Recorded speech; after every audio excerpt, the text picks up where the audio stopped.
ইসলামের শুরু যুগে, প্রাথমিক যুগে মদ পান করা বৈধ ছিল। বৈধ থাকা সত্ত্বেও কিছু কিছু সাহাবায়ে কেরাম, কিছু কিছু লোক, বিশেষভাবে আমার আপনার প্রাণের নবী, দয়ার নবী রহমাতাল লিল আলামিন সাল্লাল্লাহু আলাইহি ওয়াসাল্লাম কখনো মদ পান করেন। বৈধ ছিল, তারপরও মদ পান করেন নাই। হয়তো আল্লাহ তাআলা তার অন্তরে কথা ঢেলে দিয়েছেন, ভবিষ্যতে সেটা কি হয়ে যাবে, হারাম হয়ে যাবে। মদিনায় যাওয়ার পরে হযরতে ওমরে ফারুক রাদিয়াল্লাহু তাআলা আনহু যখন দেখলেন যে মদিনার অধিবাসীরা মদ পান করার কারণে তাদের আকল বুদ্ধি, জ্ঞান বুদ্ধি লোপ পেয়েছে, সমাজের মাঝে গালিগালাজ, দুরাচরণ, খারাপ আচরণ, অভদ্র আচরণ যখন দিন দিন বৃদ্ধি পেতে লাগলো, ফারুকে আজম রসুল করিম সাল্লাল্লাহু আলাইহি ওয়াসাল্লামের নিকটে এসে বললেন, ইয়া রাসূলুল্লাহ, ইয়া হাবিবাল্লাহ, এই মদ সম্পর্কে আপনি আমাদেরকে একটা সুনিশ্চিত পরামর্শ দিন। কারণ সমাজের মানুষ যেভাবে মদ্যপানে লিপ্ত হয়েছে, দিন দিন তাদের সংখ্যা বৃদ্ধি পাচ্ছে, দিন দিন মানুষ এই নেশার প্রতি ধাবিত হচ্ছে, এটা একটা সমাধান দরকার।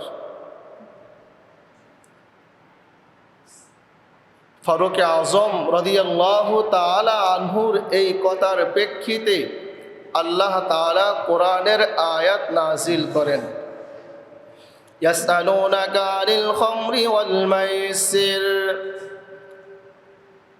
হে নবী, লোকেরা আপনাকে মদ এবং জুয়া সম্পর্কে জিজ্ঞাসা করে,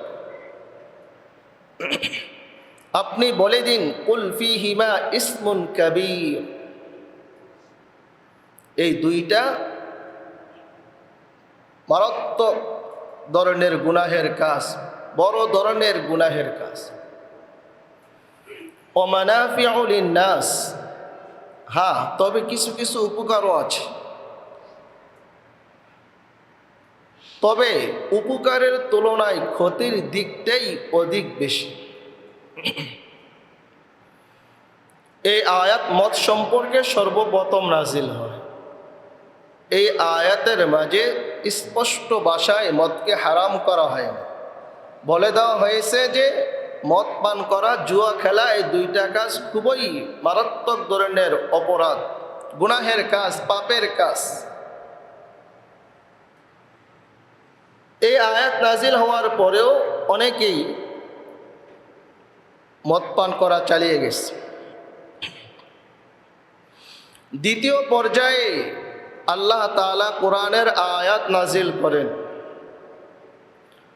হযরত আব্দুর রহমান বিন আউফ রাদিয়াল্লাহু তাআলা আনহু একদিন তিনি তার বন্ধু বান্ধবদেরকে নিমন্ত্রণ জানালেন, দাওয়াত করলেন। দাওয়াত শেষে আমরা বর্তমানে যেরকম বিভিন্ন ঠান্ডা জাতীয় জিনিস, 7 আপ, কোকা-কোলা বা এই জাতীয় জিনিসগুলো পান করি, তো আহলে আরবরা মদ পান করতেন। সাহাবী আব্দুর রহমান ইবনে আউফ রাদিয়াল্লাহু তাআলা আনহু তার বন্ধু বান্ধবদেরকে নিয়ে মদ পান করেন।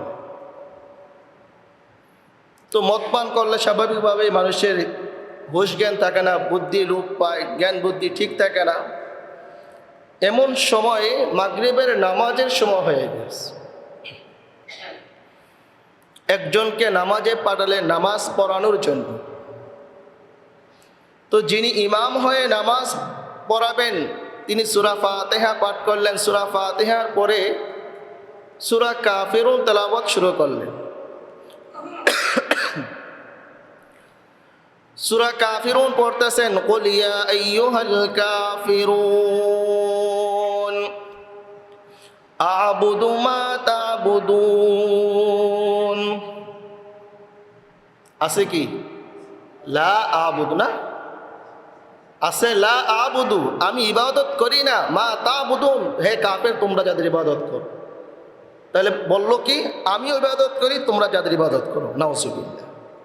পুরা মানে সূরা কাফিরুনের যেভাবে যেভাবে আল্লাহ যেভাবে নাজিল করেছেন, পুরা তার বিপরীত কি করলেন, তেলাওয়াত করলেন, যার কারণে নামাজও শেষ।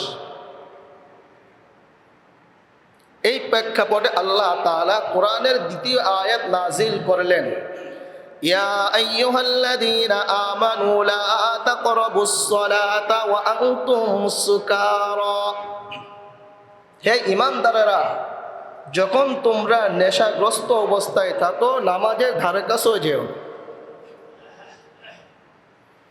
তাহলে এই আয়াত স্পষ্টভাবে মদপানকে হারাম করা হয় না, নিষেধ করা হয় না, শুধু এতটুকু বলা হয়েছে নামাজের সময় খাইও না।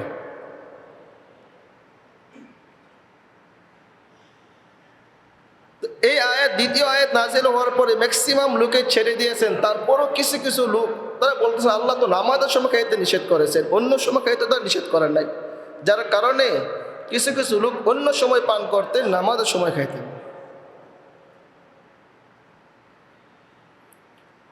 হযরত আব্বান বিন মালিক রাদিয়াল্লাহু তাআলা আনহু একদিন তিনি তার সহচরদেরকে, বন্ধু বান্ধবদেরকে দাওয়াত করে খাওয়ালেন।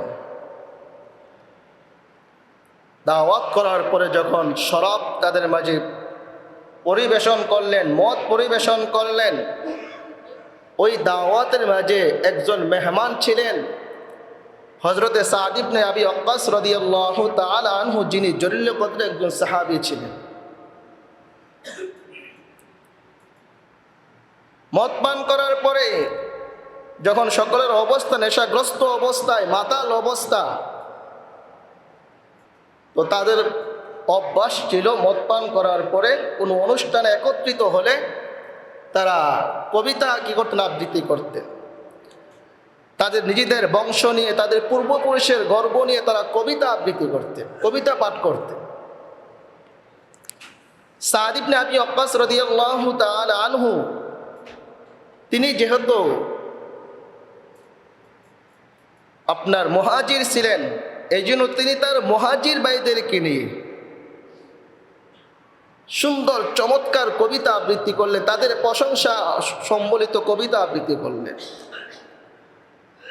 এবং আনসারদেরকে হিজু করে, তাদেরকে হ্যায় প্রতিপন্ন করে কবিতা আবৃত্তি করে। এতে আনসার একজন লোক হযরতে সাদ ইবনে আবি ওয়াক্কাস রাদিয়াল্লাহু তাআলা আনহু শরীরে উটের কঙ্কাল নিক্ষেপ করে, যার কারণে সাদ ইবনে আবি ওয়াক্কাস অত্যন্ত আহত হয়ে গেলেন, জখম হয়ে গেল তার শরীর। এই কথা হযরত সাদ ইবনে আবি ওয়াক্কাস রাদিয়াল্লাহু তাআলা আনহু রাসূলের কাছে বিচার দিলেন, ইয়া রাসূলুল্লাহ, আনসারী এক ব্যক্তি উটের হাড় আমার উপরে নিক্ষেপ করেছেন, যার কারণে আমার শরীর রক্তাক্ত হয়ে গিয়েছে। এবার রাসূল কারীম সাল্লাল্লাহু আলাইহি সাল্লাম আল্লাহর কাছে দোয়া করলেন, আল্লাহুম্মা বাইয়িন লানা ফিল খামরি বায়ানান শাফিআ, আল্লাহুম্মা বাইয়িন লানা ফিল খামরি বায়ানান শাফিআ। হে আল্লাহ, মদ সম্পর্কে তুমি আমাদেরকে সুনিশ্চিত একটা সমাধান নাজিল করো, সুনিশ্চিত একটা দলিল নাজিল করো। রাসূল কারীম সাল্লাল্লাহু আলাইহি সাল্লামের দোয়ার প্রেক্ষিতে আল্লাহ তাআলা কোরআনের মদ সম্পর্কে কোরআনের তৃতীয় এবং চতুর্থ আয়াত নাজিল করেন, ইয়া আইয়ুহাল্লাযীনা আমানু ইন্নামাল খামরু ওয়াল মাইসিরু ওয়াল আনসাবু ওয়াল আজলাম। ইন্নামাল খামর, নিশ্চয়ই মদ, ওয়াল মাইসার, জুয়া, ইন্নামাল খামরু ওয়াল মাইসারু ওয়াল আজলাম, এবং মূর্তি, আরেকটা হলো আপনার ভাগ্য নির্ধারণী তীর, স্বর, এগুলো হলো শয়তানের কার্যকলাপ, শয়তানের কাজ। ফাজতানিবুহু, এই সমস্ত কাজ থেকে তোমরা বিরত থাকো, লাআল্লাকুম তুরহামুন, তাহলে লাআল্লাকুম তুফলিহুন, তাহলে তোমরা সফল কাম হবে। ইন্নামা ইউরিদুশ শাইতানু আন ইউকিয়া বাইনাকুমুল আদাওয়াতা ওয়াল বাগদা ফিল খামরি ওয়াল মাইসির। এই আয়াতের মাঝে স্পষ্ট ভাষায় আল্লাহ তাআলা একবারে চিরস্থায়ীর জন্য মদ পান করাকে হারাম করে দিলেন।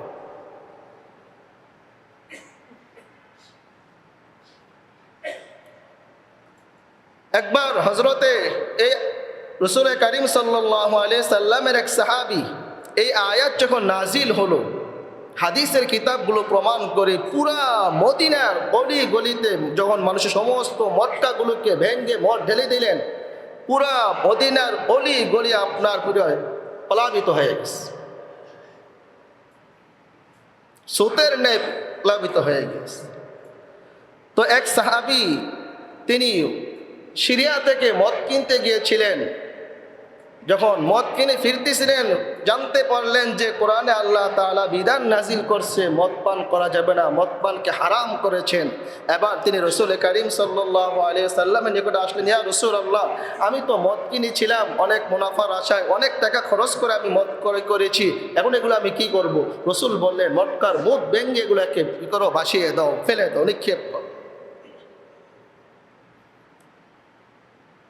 তাহলে কোরআনে কেন আল্লাহ তাআলা ধাপে ধাপে কেন মদকে হারাম করলেন, একবারে কেন হারাম করলেন না? প্রথম বলে দিলেই তো পারতেন আজকে থেকে মদ পান করা হারাম, যারা মদ পান করবে তাদেরকে দোররা লাগানো হবে। না, কারণ অভ্যাস মানুষের দাস। যখন কোনো মানুষের একটা জিনিসের প্রতি অভ্যাস হয়ে যায়, নেশা হয়ে যায়, হুট করে তাকে নিষেধ করলে তার জন্য পরিহার করা কষ্ট হয়ে যায়। এই জন্য আল্লাহ তাআলা হুট করে হঠাৎ করে একেবারে প্রথম পর্যায়ে নিষেধ করেন নাই, যে তাকে সুযোগ দিয়ে আস্তে আস্তে আস্তে আস্তে যে এবার কি খাওয়া গুনাহ, বা নামাজের সময় খায়ও না, তারপরে কি অমুক সময় খায়ও না, এরকম আস্তে আস্তে শেষ পর্যায়ে একবারে চিরস্থায়ী বা কী করে দিয়েছে, নিষেধ করে দিয়েছে।